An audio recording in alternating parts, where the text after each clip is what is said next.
You know that feeling when you just don't feel right, but you go to the doctor and they tell you all your lab tests are normal? It's super frustrating, right? Well, today we're going to explore a huge shift in medicine that's designed to tackle that exact problem. Let's dive into this whole new way of thinking about chronic disease, known as functional medicine. So, why is this such a big deal right now? Well, take a look at this number 6 and 10. According to the CDC, that's how many adults in the US have at least one chronic disease. I mean, this isn't some niche issue, it's a full blown epidemic. And frankly, our current system is struggling to keep up. To really get what functional medicine is trying to do, we first have to understand the system we have now. A lot of people call our conventional medical model a sick care system. And look, it's incredible in an emergency. If you break your arm or have a heart attack, it is absolutely where you want to be.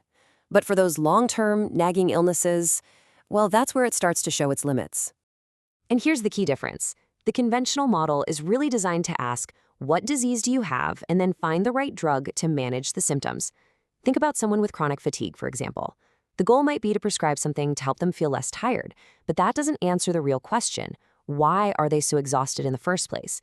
It's about suppressing the symptom, not resolving the root cause. And this is exactly where a new paradigm, a totally new way of thinking comes into play. Functional medicine isn't just a tweak. It's a proactive, systems-based approach designed to fill that gap and get to the bottom of these chronic conditions. So what is it exactly? Well, at its core, functional medicine is all about asking a different question. Instead of what, it asks why. Why do you have this problem? Instead of just putting a name to the disease and giving you a pill for it, it's about digging deeper to figure out the underlying imbalances that actually led to the disease. This table really lays it out perfectly. You can see the philosophical focus shifts from being all about the disease to being all about you, the patient. The primary goal, well, it moves from just quieting down symptoms to actually fixing the root cause. And maybe the biggest change is your role. You go from being a passive patient to an active partner in your own health. It's a huge shift. I absolutely love this quote because it captures the spirit of it so well. The doctor is no longer just a snapshot diagnostician, looking at you for 15 minutes and making a call. They become a biographical investigator, piecing together your entire story, your genetics, your lifestyle, your environment, to figure out the why behind the what. Okay, so this investigation sounds great, but how does it actually work? Well, functional medicine isn't just guesswork. It uses a really systematic framework and some pretty unique tools to uncover these root causes. It's like a detective process, really. And a lot of that process is guided by this framework called audit.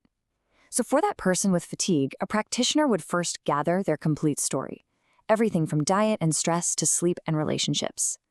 Then they organize all that data to spot patterns. They tell the story back to the patient to make sure they got it right. Then they order the priorities, initiate a totally personalized plan, and, this is key, constantly track the results to see what's working. Now, to organize all that information, practitioners often use this tool called the functional medicine matrix. It basically looks at 7 core biological systems in your body. So, for example, assimilation is just how well you're absorbing nutrients. Biotransformation is your body's detox system. That fatigue issue might have nothing to do with sleep. It could be a problem with energy production in your cells or poor assimilation of key vitamins. Okay, now this is a huge one. Remember that feeling of being told your labs are normal even though you feel awful? Well, functional medicine looks at an optimal range for lab work, which is way tighter than the standard pathological range that's used to diagnose a full-blown disease. For your thyroid hormone, TSH, the standard lab might say anything up to 4.5 is fine, but a functional practitioner might see a red flag if you're above 2.0, because that shows a trend toward a problem, which means they can step in before it becomes a real disease. All right, so the theory sounds really good. The frameworks make sense, but does it actually work? This is where the rubber meets the road. We need to look at the data, and thankfully, some really compelling research has put this model to the test. There was a landmark study done at the Cleveland Clinic, which is one of the best hospitals in the world.